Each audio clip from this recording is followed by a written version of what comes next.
Record. Okay.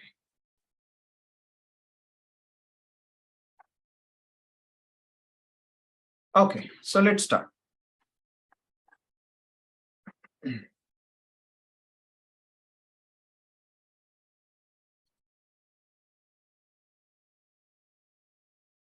Okay, so you know the class timings.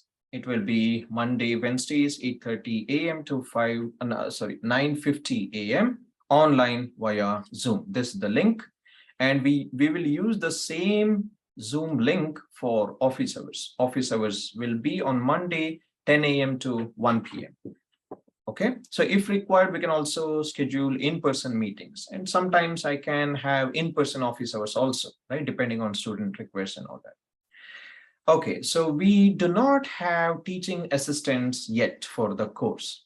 And it might take around 7 to 10 days for the finalization of all TAs, right? Because the TAs can drop the course. And so these kinds of changes will keep happening for the first week or up till 10 days. And by 10 days, I think we should have, everything ready. The office hours of TAs and who are they, the contact information, and like all the other details, right? Okay, so go over this. So check with your academic advisor about all these things, right? If you want to satisfy a prerequisite, right? So this is one of the courses, 582.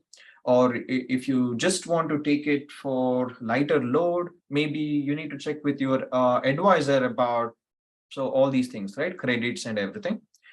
Okay, so if you're in computer science, talk to Professor Zedok or Professor CR. If you're not in computer science, I'm not sure. Maybe it depends on your department, or you can talk to Professor Zedok or CR, right? Okay, next. Let's look at the course description. So as we include here, there are two parts, right? The first part is on data structures, and the second part is on algorithms. So in the first part, the data structures, we cover a lot of data structures, such as arrays, stacks, queues, linked lists, right? Trees, hash tables, priority queues, and graphs. Graphs are covered in the algorithms topics, but we will cover those also. In algorithms, right? In algorithms, we will cover exhaustive search algorithms, divide and conquer algorithms, greedy algorithms, dynamic programming algorithms. And if we have time, we will cover backtracking algorithms and also learn something about NP complete problems. You might have heard about P is equal to NP problem, right? The most famous computer science problem right now, open question, P is equal to NP problem. So if we have time, we will cover all these. So one central topic we will also cover is analysis of algorithms. How do you analyze algorithms? What are we analyzing these algorithms for? Time complexity, space complexity, but the same ideas can be used for all these parameters to analyze time, space, cache complexity or communication complexity. It can be query complexity, but those are the same ideas, right? Okay, analysis of algorithms. And this is very important, right? You need to know how much time, space, and other resources your algorithm is consuming, okay? So two parts. And data structures is not really a different topic, right? As I said, you can consider that as a subtopic of algorithms, because data structures, the study of data structures, is used to enhance the design of algorithms so that you can design more efficient algorithms. Okay, next, prerequisites. So what is expected here in prerequisites? Mostly we will not be coding. Okay, mostly there won't be any coding, but there can be probably one or two programming problems. I'm really flexible here, but try to code everything in Java. Okay, try to learn Java, because in data structures, all the examples I show are coded in Java. So we will use only one programming language. And it will be difficult to explain data structures without using a programming language. In algorithms, we will not use any programming language, right? So it is programming language independent, but in data structures, it will be difficult to show it without using any programming language. We will use Java, right? Java for this. And in coding, as I said, there can be one or max two exercises which requires coding, and you have to use Java. Right. Okay, apart from this, know how to code, right? Know the standard libraries. It's very important.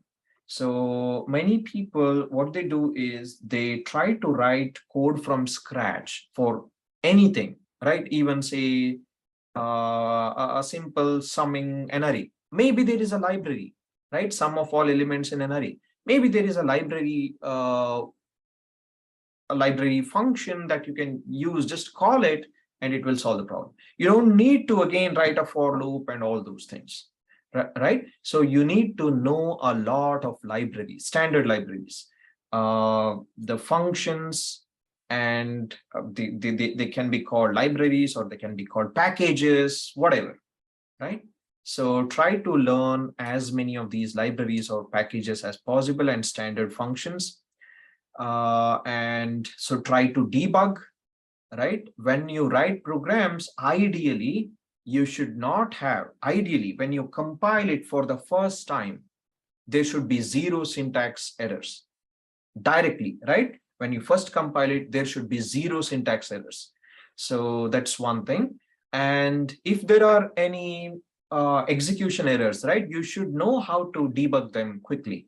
One of the best ways is to use binary search algorithm that we will learn here, but search for it, right? Learn before itself. Binary search algorithm. It's used to very quickly debug a particular problem. Okay. So know all these things. Next. Course outcome. What is expected here? An ability to understand the design and analysis of algorithms for solving existing problems, ability to design and analyze algorithms for solving new problems, not super complicated problems, but tiny new problems that arise in software industry and all that, right?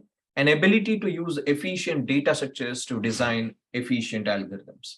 See, most algorithms can be implemented probably using your arrays or say lists or something like that in a very bad way.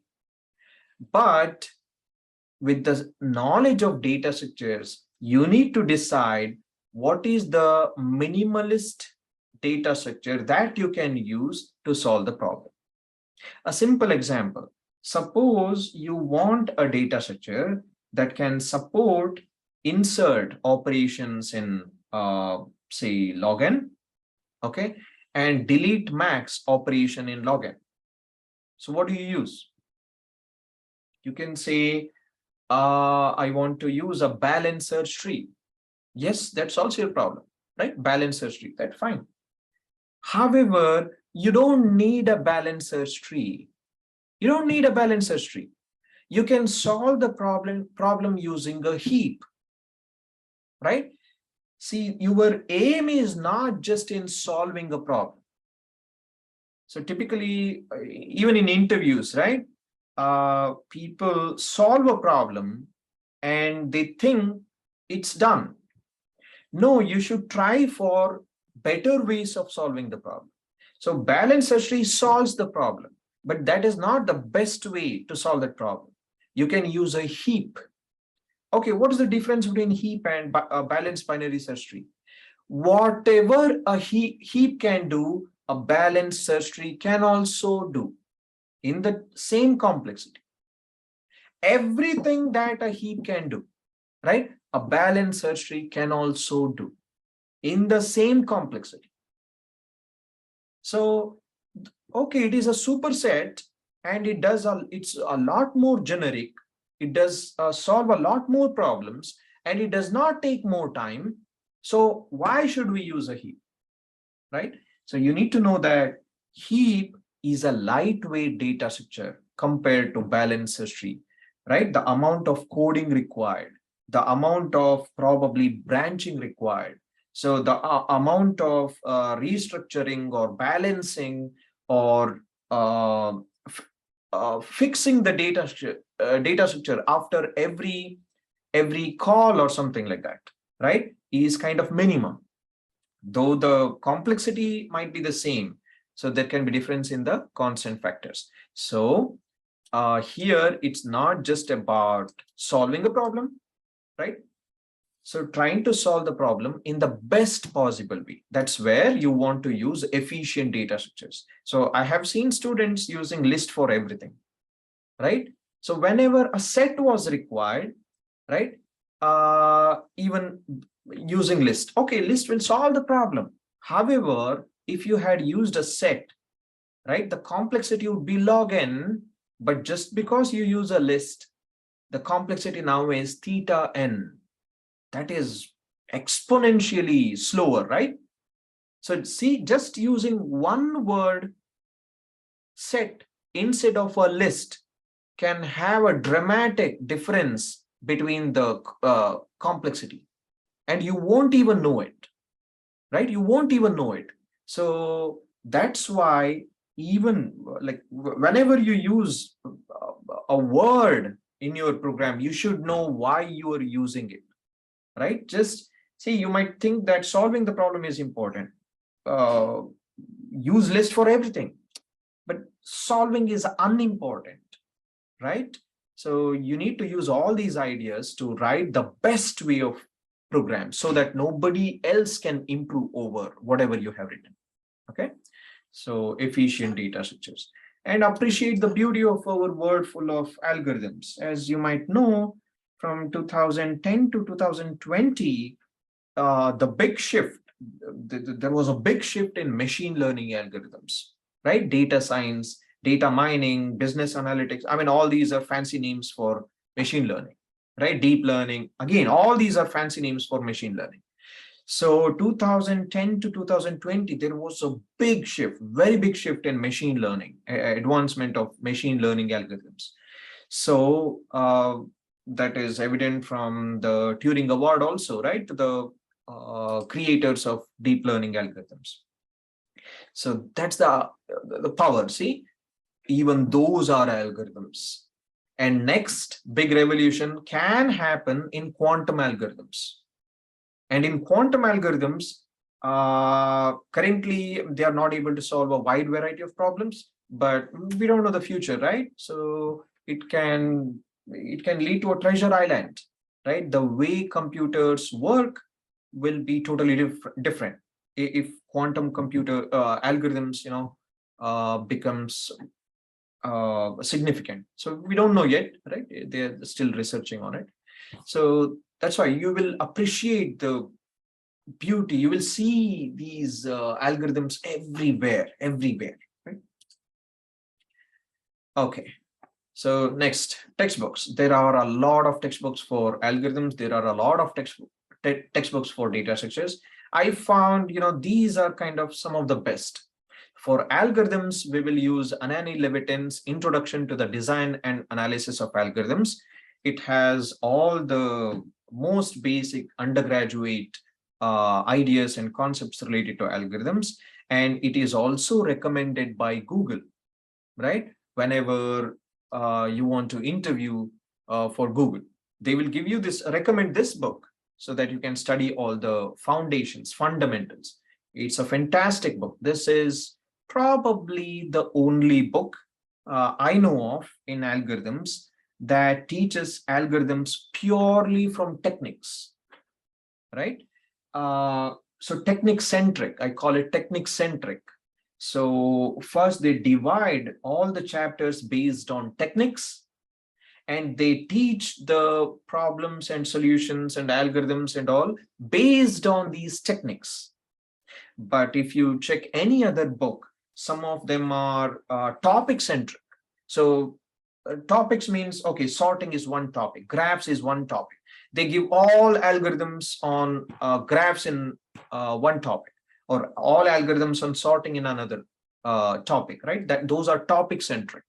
But I believe what we need to take home are not the topics. I mean, who cares, right? We want to learn the tools and techniques and principles. For example, divide and conquer, dynamic programming, backtracking, branch and bound, decrease and conquer, so on. We want to learn these techniques so that when we encounter a new problem X, we know, I mean, or we can try all possible techniques that works, or we can directly identify if we can use, say, dynamic programming for this problem X and attack it using that technique, right? So this is a great book, very well written book, fantastic. Okay, next, data structures. We will use this book, Michael Goodrich. Goodrich is a big name, big shot in algorithms, right? He has written fantastic papers in algorithms. He's a big shot. Okay, so his data structures and algorithms book, this is very good book, and he has written many books purely on algorithms and many other topics also. Okay, we will use this book. It is in 6th edition. It gives the complete codes of many data structures. So you want list, you in a few pages, he gives the complete code, Java code for linked list, complete Java code for trees, and so on. But some books, the way they teach data structures is they teach a concept and give 3 lines of code. They teach another concept or another function, they give 4 lines of code. I mean, it's too difficult to digest, right? You want to have everything in a computer program so that you can analyze everything instead of distributing it into 50 parts. Right?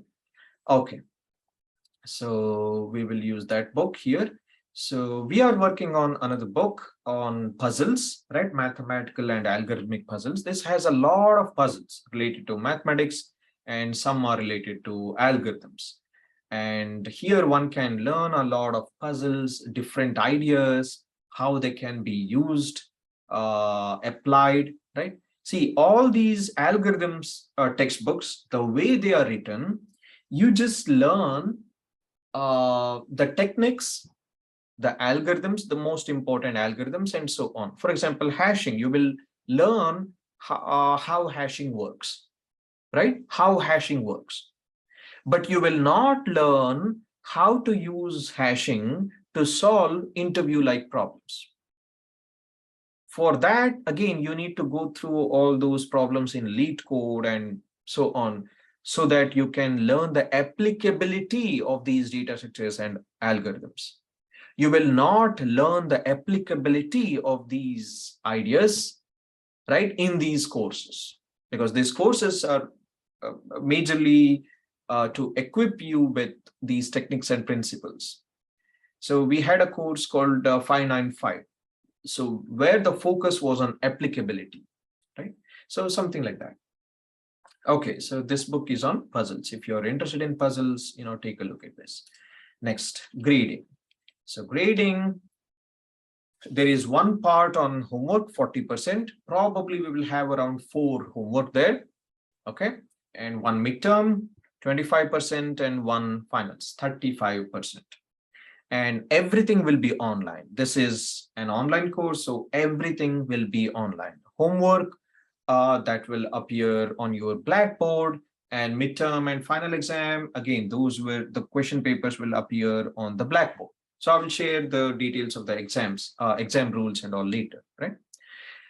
Okay, so everything will be on Blackboard, and all submissions will be on Blackboard. So how does it work? So you have a lot of details here for homework, check these. So whenever a homework is uploaded onto Blackboard, right, there will be deadline for each homework and midterm, final exam and everything, right? So before the deadline date or time, you need to write all these solutions on plain sheets of paper, write your student ID. On the exams, we'll also ask you to place the student ID and, scan it, including that. Okay, anyway, so write your student ID and write all the solutions legibly and scan all these pages as a single PDF, okay, using a good scan app. There are many different scan apps based on your operating system, mobile and everything, right? So explore a lot of these scan apps, because during exams, this is very important. You should have tried out at least 7 or 8 different scan apps and check which is the fastest, which does not give advertisements, or it doesn't take minutes to load, or hang, crash and all that, right?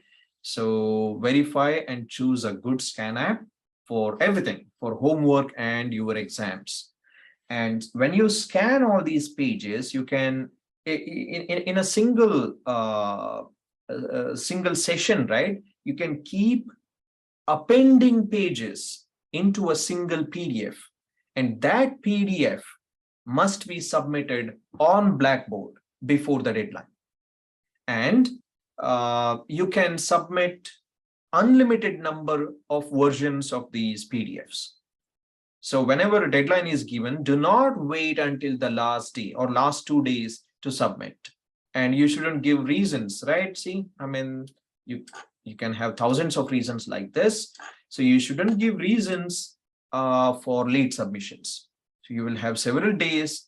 So it is your responsibility to understand when is the deadline and scan all these sheets into a single PDF. Do not add, say, 50 JPEGs or 50 PDFs, right? So downloading everything and scanning will be kind of impossible. It's too much load for TAs, right? So you want to have a single PDF, and that PDF should have everything and readable. You can verify it. You can download that PDF, verify for yourself whether it is readable, whether it is scanning everything, and so on, right? Verify it, and you can upload it unlimited number of times. And please do not upload it the last minute, last second, last day. It's very unlikely that there can be technical issues, maybe due to load. It can have, say, 2-minute lag or something like that. And if it is late, we will not consider the late submissions, right? We will not consider the late submissions. And what is a late submission? If the Blackboard flags as late, it is late. So if the deadline is 11:59 p.m. or something like that, do not upload at 11:59 p.m. Okay, so try to upload it 3 days before, right? And keep uploading whenever you make any changes. Keep uploading, because we will choose the last version on Blackboard before the deadline, right? The last version on Blackboard before the deadline. If there is no version before the deadline, right, we will not consider that submission. Okay, so you have 1 week time. So after the results are announced, you have 1 week time to verify your solutions, if there are real, genuine problems, right? So don't try to argue for 1 or 2 points and all these things unnecessarily just to increase the score, right? That wouldn't be good. So if you think there is a genuine fault, right, genuine problem in grading, then please, go to your TAs and talk to them after 1 week. We will not consider those requests again. So else all students will come at the last minute, right, during the final exam, to asking for homework 1. So that wouldn't be ideal. Okay, so typically what we'll do is we will record these lectures, right? We will record and upload these into a fresh folder where you can access these videos if you have missed the class. Okay, but anyway, so read this. In some cases, if we fail to upload, or if we forget to record this, right, make sure you attend the class, right? So try not to not attend the class and just watch everything online. Okay, so resources. See, there are a lot of resources. There are so many books. I have just added some here. Probably I will increase, and probably I will add a lot more. There are many beautiful books written. Okay, this is a very good website. So what is this website about? So whenever you have these algorithms, right, say minimum spanning tree algorithm or something else. So those algorithms are visually explained here. We will also use some of these when we explain the algorithms. You can set the input and it will show you step-by-step analysis in which the algorithm proceeds. Okay, in stage one or in step one, what happens? In step two, what happens? In step three, what happens? So on. And you can go back and you can go in the forward direction. So you can play with the algorithm and understand each and every step of the algorithm. Okay, so explore this website, beautiful website. Okay, there are a lot of books. So Professor Skina, who is in the computer science department, has written a powerful book, The Algorithm Design Manual. I think currently, just 1 or 2 years ago, the third edition has been released.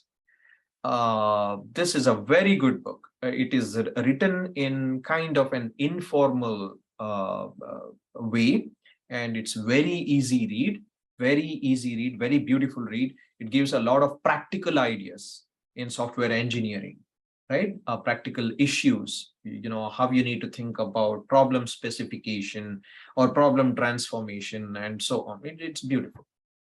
A lot of concerns that one need to have when you hear the problem and so on. The way they analyze is beautiful here. Okay, so check this. This is another little book for undergraduate algorithms. I think it was used in Berkeley or something like that. And Jeff Erickson's algorithm. This is a huge book. This was taught at University of Illinois, Urbana-Champaign. This is a great book, very beautifully written. Again, in an informal style. I think he converted those lecture notes. It was a collection of lecture notes. Those became a huge book, right? There's a beautiful free book. You can access this online, free. Okay, next. Then is our CLRS book. I think currently it might be the 4th edition, just previous year or this year or something, they released the 4th edition of it, CLRS book. This is a pretty famous book. This is a thick book, 1,300 plus pages, right? But this is a bit difficult to read. In the sense, the algorithm explanation is readable, but the analysis, right? Analysis is kind of dense and it has a lot of math.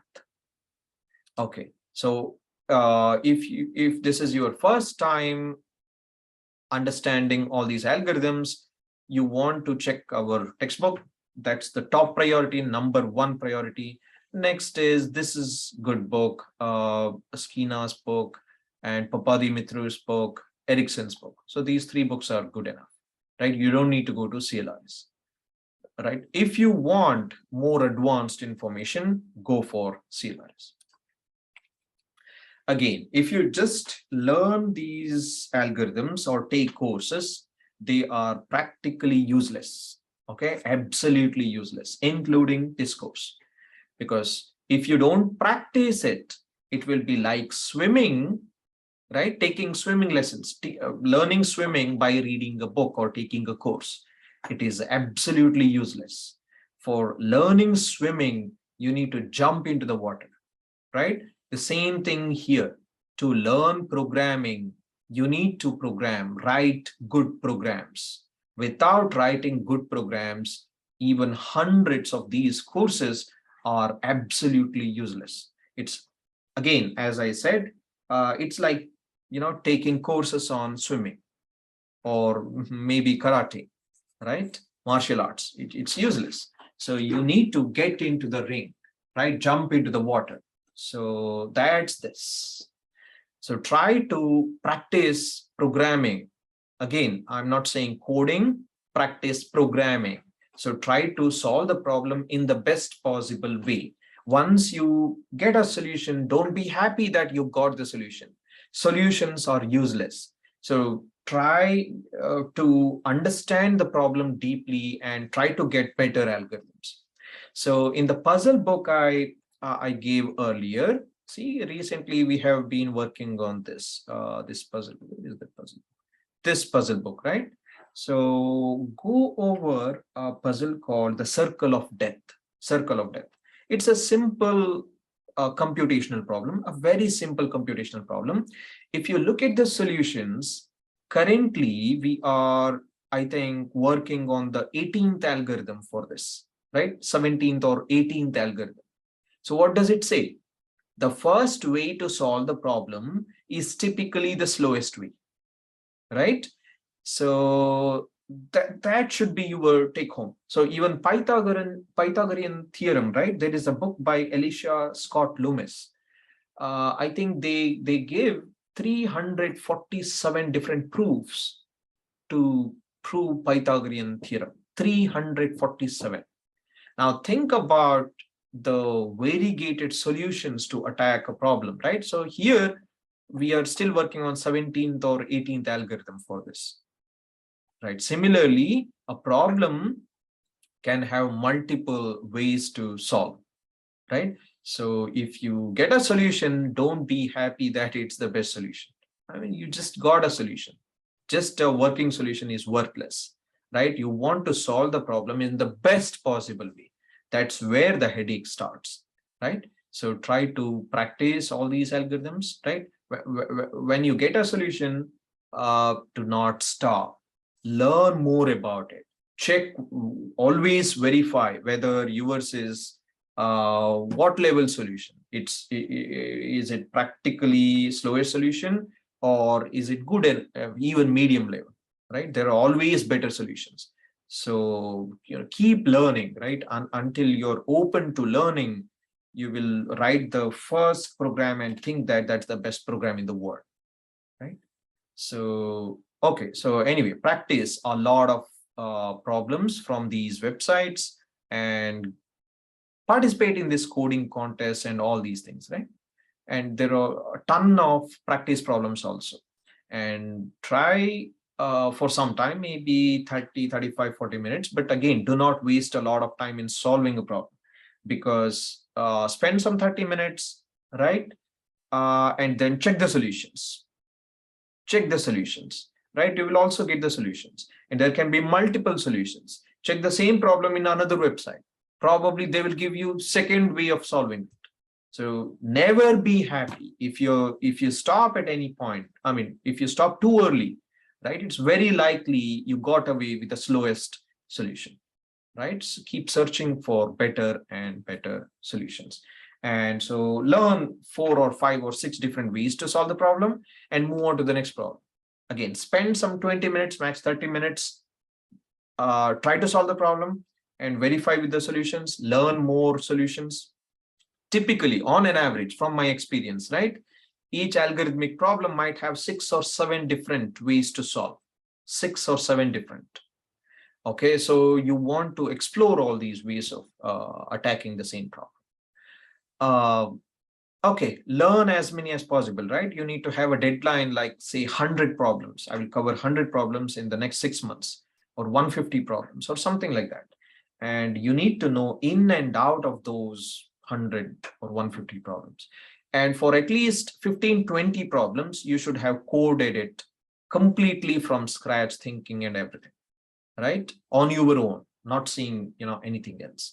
So know a lot more, learn a lot more, at least 150, 200, and code at least 25, 30, everything from scratch and in a fast way, right?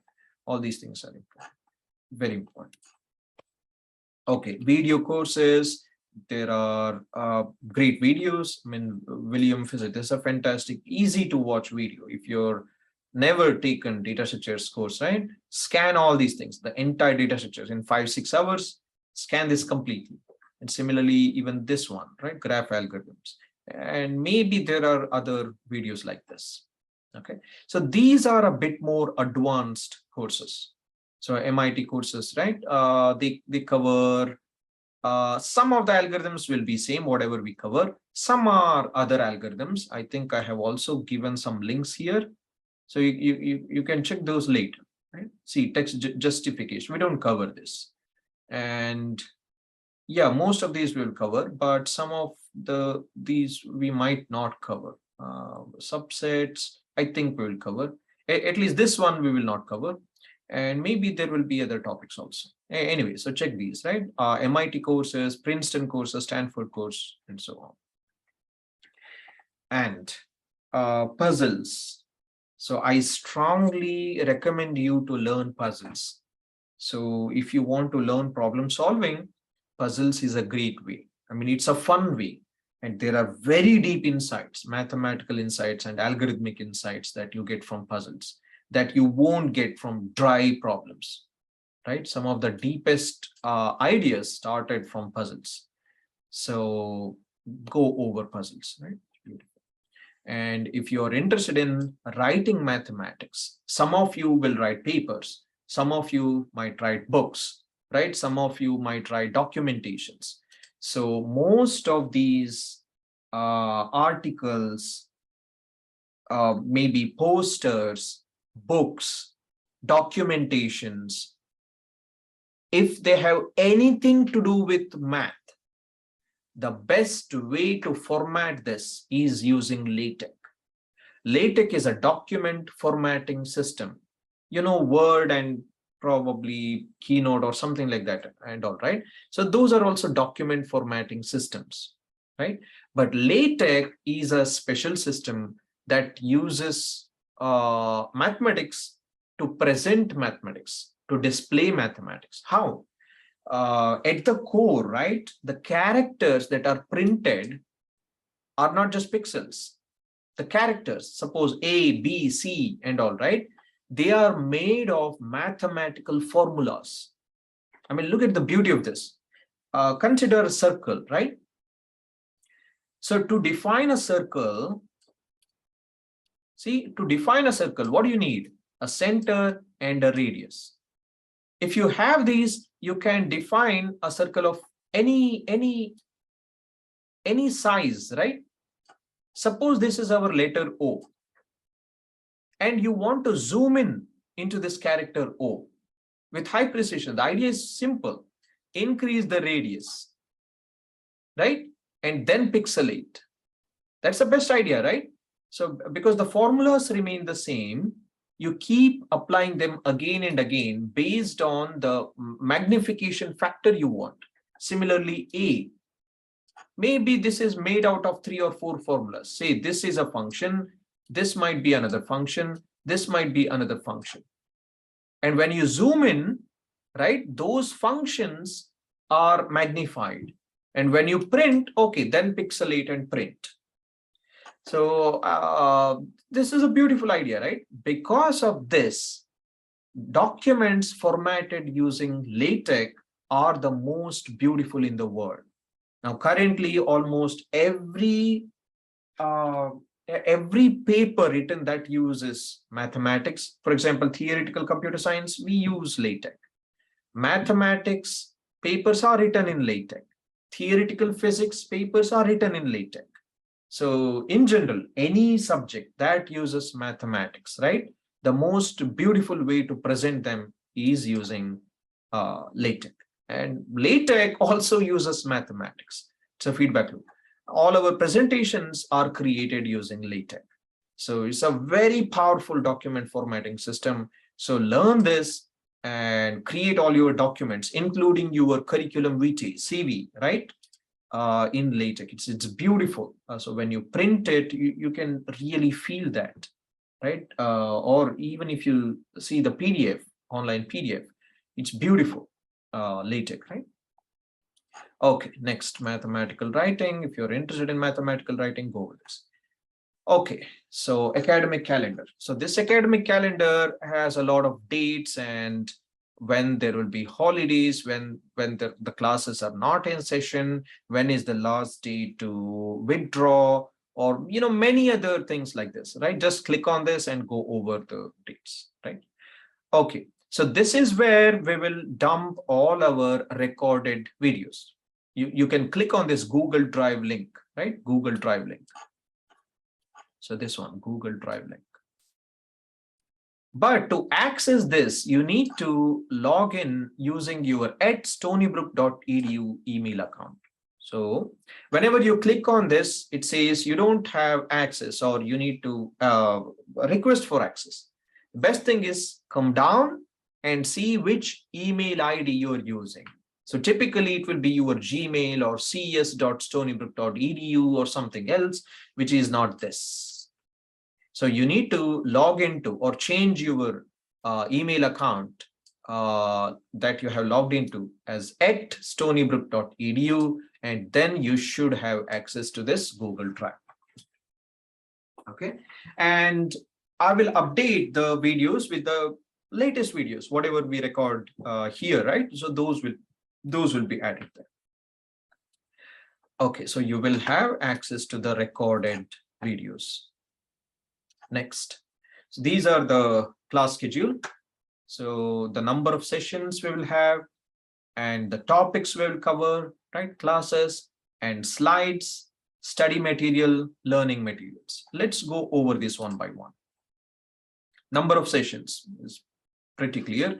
This entire thing is data structures. The first half is data structures. The second half is algorithms, right? All these are data structures. I mean, except this data structure topics, and these are algorithm topics. And just click on this. You can access the lecture PDFs. I strongly recommend you to access the PDFs online only. Do not download. Why? Because I might be updating these PDFs. If you have downloaded, you will not get the latest updated PDF, right? So it's best way to access the PDFs online only, because suppose I update this and this topic, right? Whenever you access, automatically it will show you the latest version, right?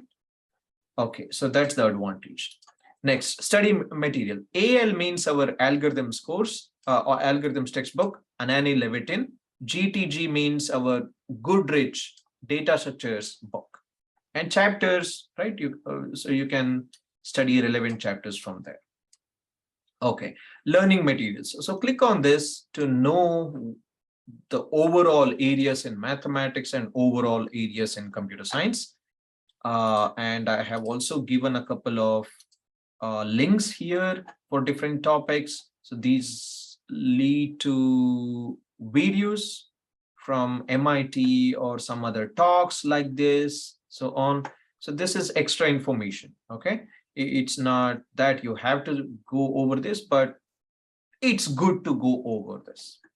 Okay, next, midterm is given here. The date is already decided, and final exam is already given here. The date is decided by the university. Okay, I don't have control over this. University decides all these.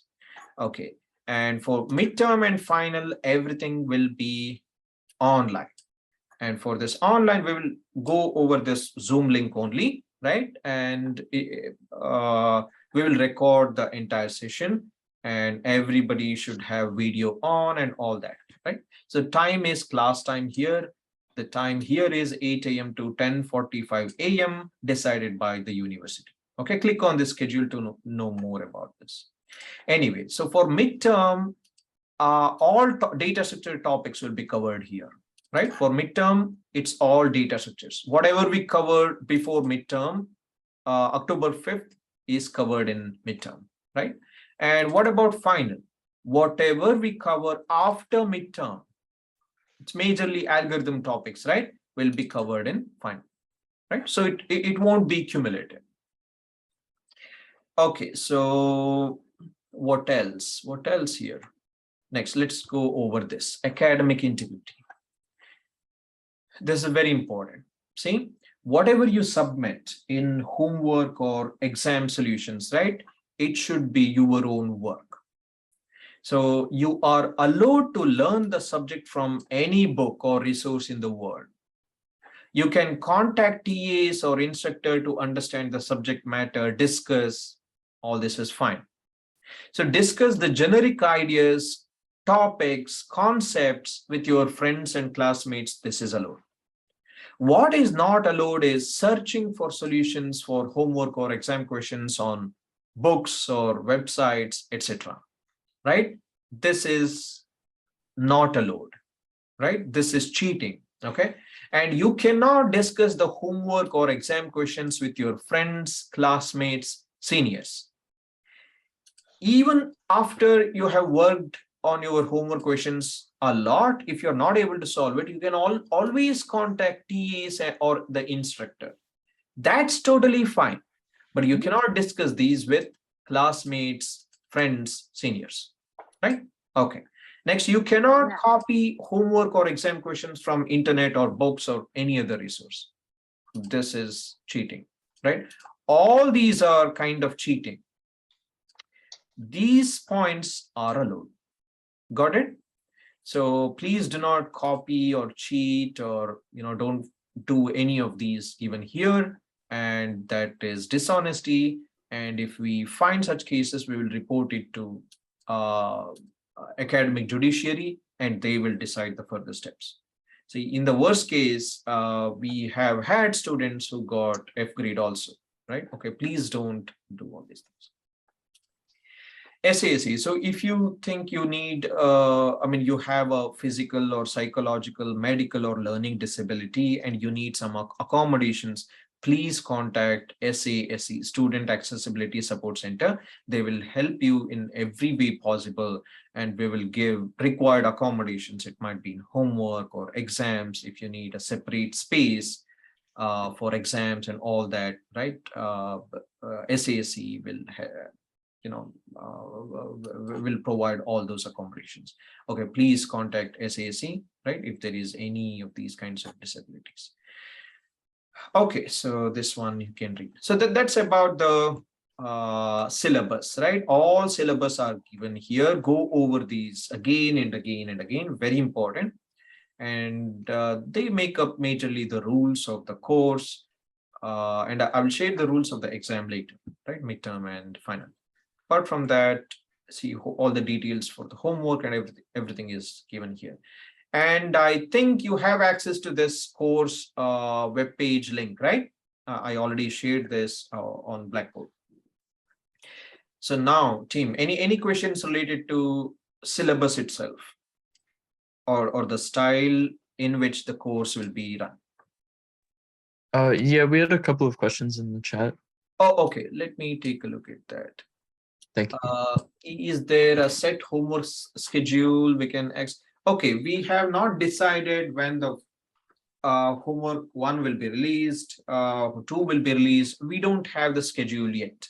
Okay, when a homework is released, I will let you know through a Blackboard announcement. Okay, we haven't decided on the schedule yet. Okay, next, are we allowed to use an iPad or tablet to write answers for homework? The more convenient? Yes. You can use iPad, tablet, or any tool to write your solutions for homework and submit that as the PDF on Blackboard. Yes, that will be helpful for you. Yes, go ahead. But on the midterm and final exam, you cannot use iPad or tablet, right? Because it's the same rule for everyone, the time limit and everything. So for exams, we will not allow that. For homework, yes, you can use tablets, right? That should be fine. I was also planning to use an iPad. That's fine. Yes. Okay. Is the language restriction strict? As in, can we submit assignments in Python or any other language? Yes, language restriction is strict. One is we don't have a lot of programming assignments. As I said, maybe 1 or max 2. And as this is a course that includes data structures, and data structures is half of the course, and that is taught through Java codes only, right? 1 or 2 exercise problems in Java should be fine, right? Java is a powerful language also. It's good to learn something there also. And why we don't allow programs in other languages is because, see, many students can use totally different programming languages, right? It will be a burden on TAs to evaluate all those things. Hence, we disallow that. Okay, so let's use Java. I might not have enough quota to enroll this course. Can I audit the lectures? That should be fine, right? Audit the lecture, that should be fine. But however, you cannot discuss any of the homework or anything with other students, right? That will not be allowed, right? But just auditing the lectures, totally fine. Okay. So any other questions? Do you Hello, have? Professor. Yes. Yeah, my name is Devin Divakar. Good morning, sir. I just had a question about the textbooks. Can we get the textbooks without buying them? Is there a library facility which can help us with that? Yeah, so we have our Stony Brook library here, right? Typically, they have multiple copies of all these textbooks. So you will need to, so have you heard about North Reading Room in library? Yes. So you need to go there and check with them, right? So check with them, all these textbooks, and they're pretty famous, and check with them. They should have, Okay. right? Okay. Thank you. Good. Are homework submitted before the deadline checked for comprehensibility? No, it's double work for TAs, right? It's the responsibility of students to check whether they can see. That's why download it and check whether it has scanned well or not. Some scanned pages are completely black. Some are completely white, right? You will know yourself, right? When you download it and check. So you need to verify that, else it will be double load for the TAs, right? So what happens if you deem a submitted solution incomprehensible once the deadline is over? Will we get a chance to upload? No, right? So that's why make sure it's readable, everything is legible, it's readable, there are no issues with the app, that it is completely, so you know what is readable or not, right? So make a prompt assessment of that, right? Okay, so there won't be double checking. Okay, right now past lectures are available to view. Will they stay up if we want to watch ahead during the course? Yes, that will be there. That will be there. Yes. And this is a very good question. Okay, I strongly recommend you to go over some of those before coming to the course, before coming to the classes. The PDFs also, right? The PDFs, because PDFs you already have access to. And the chapters also, you know exactly which chapter will be covered in the next session or next 2 sessions and all. So please read before coming. That's one of the finest ways of learning. Okay, so go over the lecture slides, go over the complete chapters, and go over the exercise problems in those chapters before coming to the class. The reason is there, instead of learning everything, all the chapter in 1.5 hours, it will be helpful for you to focus on much deeper questions, right? Much harder questions, harder topics to grasp. And you can ask those questions during the class, right? That is a better way to make use of time, right? In courses where the faculty members do not share the PDFs beforehand, right? Share the slides beforehand, or share the topics that they will be covering beforehand. We don't have any other option, right? We will have to learn after the class is over.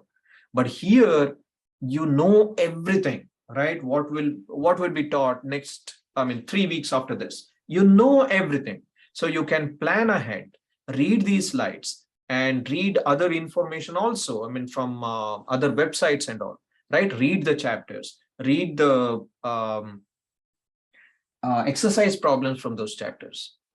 So it doesn't mean just reading means you have understood everything, right? It's good to read a chapter or slides multiple times, and so it's like getting sugarcane juice from sugarcane, right? The first time you put into that machine, right? That machine, you won't get all the juice. Probably you get maybe 55%, right? And the second time you put maybe 20% more. The next time, okay, maybe 15% more, so on, right? It will never be 100%. It will never be 100%. You cannot extract 100% of sugarcane juice from sugarcane. At some point, you will say stop and you will throw it, right? Similar point in learning also, right? Every time you learn a chapter or slides, you will get more ideas, more perspectives, and so on. Okay, good. Next, questions. So come on, team, fast. Other questions about syllabus? Okay. If we don't have any questions, let's start with the introduction. Okay. What is an algorithm? Algorithm is a step-by-step procedure to solve a problem in a finite amount of time. That's kind of informal definition. Step-by-step procedure. What is a step-by-step procedure? Step 1, step 2, step 3, step 4, right? Okay. This collection of steps itself is an algorithm. Step-by-step procedure. Or so even in cooking, your mom will use algorithms, recipes, recipes, right? You can call them as cooking algorithms. Recipes is an algorithm. It solves a problem. It is a step-by-step procedure, and it takes finite amount of time. That's an algorithm, a cooking algorithm. So it's just this. Okay, finite amount of time. Why do we say finite amount of time? What if it is not finite time? What if it takes infinite amount of time? Then it doesn't solve the problem.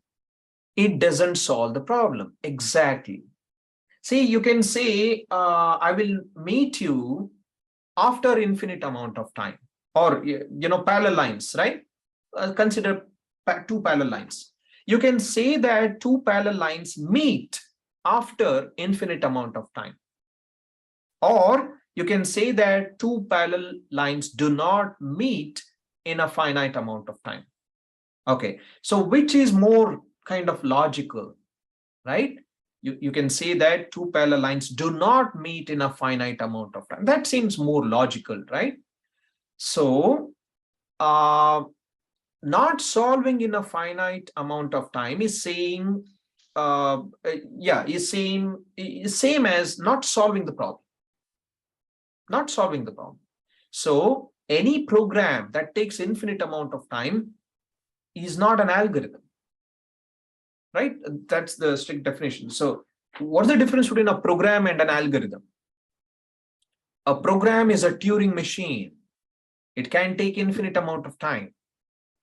An algorithm is a halting Turing machine, a program that always halts, that always terminates, that always stops, right? Terminates means it takes finite amount of time and it stops or halts. Okay, next, this is important. Data structure. Data structure, those are structures used to store, organize, modify, access data. Why do you need to access data? You want to insert data, delete data, or search for data, or modify data, all these things. So you want a structure, a systematic, a system for it. That's data structure. And data structure is used to come up with better algorithms. And algorithms take some input data and give some output data. You know this, right? Okay, one simple question is, what is the difference between, right? What is the difference between a program, an algorithm, and a function? A program, algorithm, and a function all take input, all give out some output, right? What is the difference? You know the difference already between two. A program can take infinite amount of time. Algorithm always takes finite amount of time. And what about a function f? A function also takes some input and gives some output, right? Input and gives some output. But this talks about a high level abstraction. Suppose consider the square root function or sort function. Square root function or sort function. This is a high level idea. So it takes an input array and sorts the output array. Sorts the array to get the output. It's a sorted array. But it won't tell you what operations we need to apply on the input array to sort the array. Right? Whereas an algorithm tells you exactly what is step 1, right? What is step 2? What is step 3? You need to apply on this input so that you get the sorted output. So the same sorting function, right? Sort is one function. You describe properties of what is the output and input. So sort is one function, but to implement this one mathematical function, you have hundreds of algorithms. There are 100+ algorithms to sort for sorting, right? So a function is a high-level abstraction, what it does. An algorithm is the lower level details, or you can say implementation of a mathematical function, how exactly it does what it does, right? So F is more on what,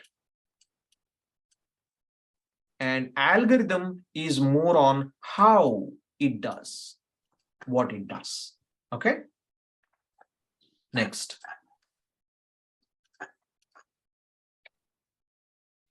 Okay, so go over this. I won't go over this. There are a lot of fields and all these are algorithms. Ranking algorithms, relevance algorithms. Here in graphics, use geometric algorithms, physics, chemistry, biology. They use simulation algorithms, how two galaxies collide, how two proteins, combine together, and so on. Image processing, hardcore visual, computer vision algorithms, right? And so on. See, even cooking. I call those as algorithms, cooking algorithms, recipes, right? Okay, so next. So this is my view, how I think the world is, right?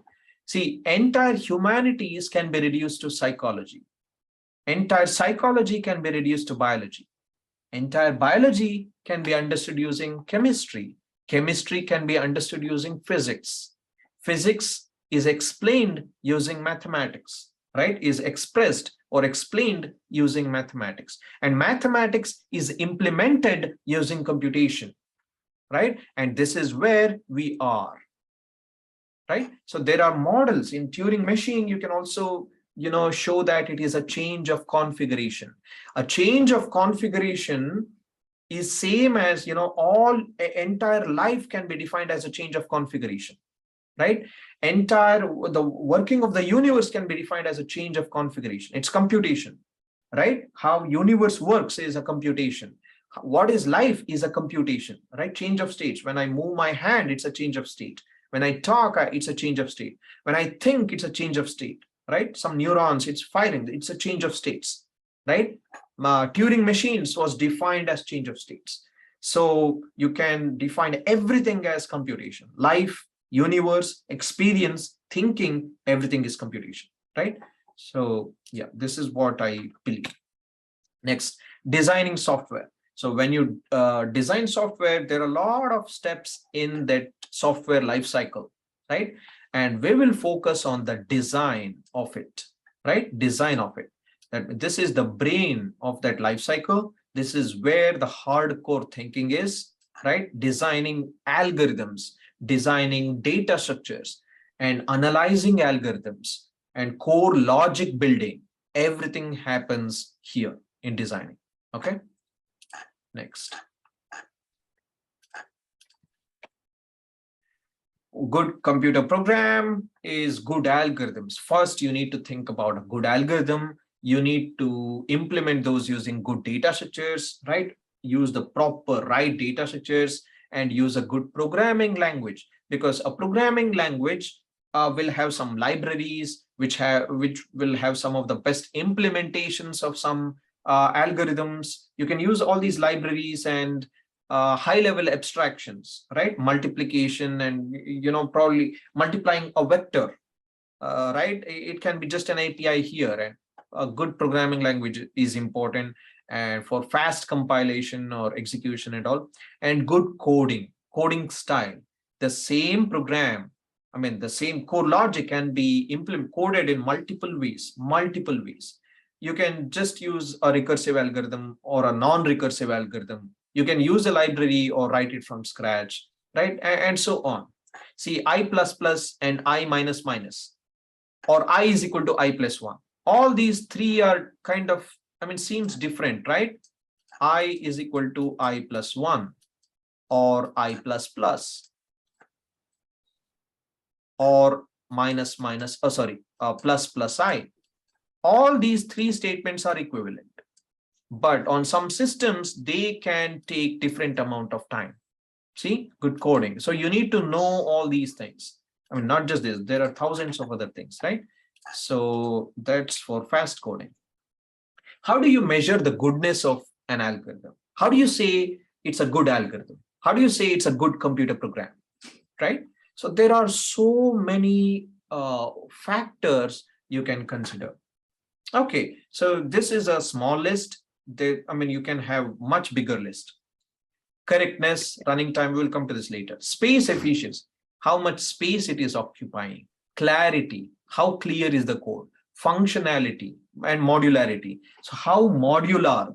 See, for every tiny function or procedure, you can have a module or a function, right? That is modularity. And how generality, for what kind of variety of input types does it work? Does it work on very large data? Does it work on string data, right? So that is generality. Reliability, right? Does it break, and so on. Maintainability, how easy it is to maintain. If you're changing something, right? Do you change it only at a particular place or the entire source code, right? So on. I mean, you can keep talking about this. Anyway, the most important would be correctness and running time. I mean, first one, correctness. Why? If an incorrect code is absolutely useless, right? Why should we write correct codes? I mean, think about you're writing a software for flights. If you write something incorrect there, probably because of that, the pilot will take a decision, right? A wrong decision. I mean, he's taking the correct decision based on the wrong logic in the software, and probably hundreds of people will die. See, a bad software, a bad program can kill people, right? Hence, correctness should be the top priority. Even if it is slow, it is okay. It is totally okay, even if it is damn slow. I mean, if it takes 1-2 minutes, that's okay, right? They won't die. But okay, if it is super fast or and it is incorrect, nobody can use it. It can kill people. So top priority should be correctness. So focus on correctness. If you don't take anything from this course, right? Forget all this analysis, runtime, everything. Make sure the algorithm is correct, computer program is correct, right? So that should be the top priority. And prove that it does what it should do, right?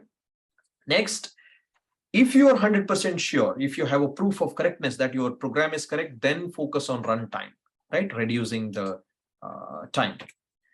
Space, for many cases, it is important, but we don't really consider it the same level as runtime. Runtime should be the top priority. Next priority is the space. Okay. So this is the last slide we will cover today, right? This is very important slide. The first part will be on data structures, right? We will divide data structures like this. DS means data structures here. You can divide data structures based on whether you are searching for an element, arbitrary element or not. Okay. Suppose you are not searching for an element, you can use these. So suppose you want to search for an arbitrary element, use these data structures. And okay, why do we give this diagram? Because nobody tells you in software engineering that you need to use a queue, you need to use a DQ, you need to use a tree map. They will tell you this is the input, this is the output. You need to solve the problem, solve the problem. Okay. Then based on the requirement, you need to decide whether you are searching or not, whether you are sorting or not, right? And based on that, you need to choose the best data structure. Okay. Suppose you're searching, then go for these. Then ask the question, do you want the sorted data or not? If you want the sorted data, right, you have these data structures. If you don't want sorting, then you have these data structures. So let's start with the basic data structures, right? Suppose you're not even searching, right? Suppose you're not even searching. Then what do you use? Again, there are so many data structures here. See, all these orange colored boxes are ADT, and all these blue colored boxes are data structures, are the data structures are the implementations. ADT is abstract data type. It just gives you the collection of functions. Okay, it is a collection of functions. It does not tell you how those functions are implemented. It just says you need to have insert, delete, search, ... It won't tell you how insertion is done and so on, right? Okay, abstract data type is the array list, stack, queue, DQ, priority queue. Based on these requirements, if it is just a normal list, use array list, ADT, right? If it is last in, first out, use stack. First in, first out, use queue. Whatever in, whatever out, I mean, you can do insert and delete from both ends. It is double-ended queue. And whatever in priority out, right? You are taking out based on priority queue. And the best way to implement array list is dynamic array. The best way to implement stack is using a circular dynamic array.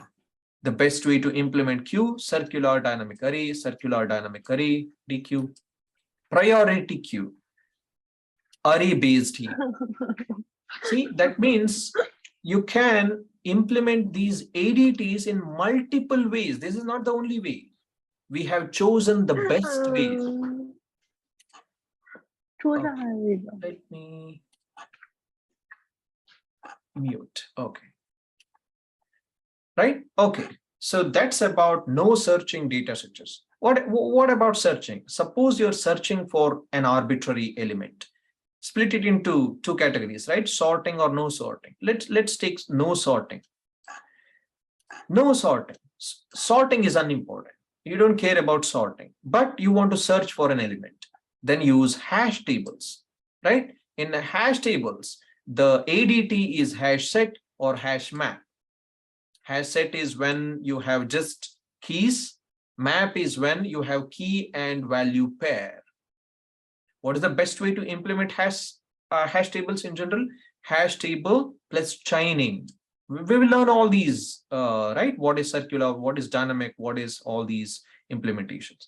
Next, if you care for sorting, then there are two options. You can go for trees or you can go for skip lists. Skip list is probabilistic. Tree is deterministic, right? Okay. Probabilistic data structure. We will not cover skip lists in our course. This is not required. Okay. Skip lists will not cover. Okay. If you require sorting, you need to use trees. Again, there are tree set, tree map. All these are the ADT that you can find in Java library. And similarly, there will be other ADTs in different other programming languages, right? They might have different names. Okay, you use red-black trees for the implementation. The most used implementation for trees is red-black trees, but there are 10 plus ways to implement these balanced search trees. Anyway, so this is I believe the most important slide for entire data structures. So go over this, understand this. Based on this, everything, all the complexity analysis, everything can be done. And you can also decide which data structure to use for what application in your software, right? Okay, we will stop here. We will continue in the next session.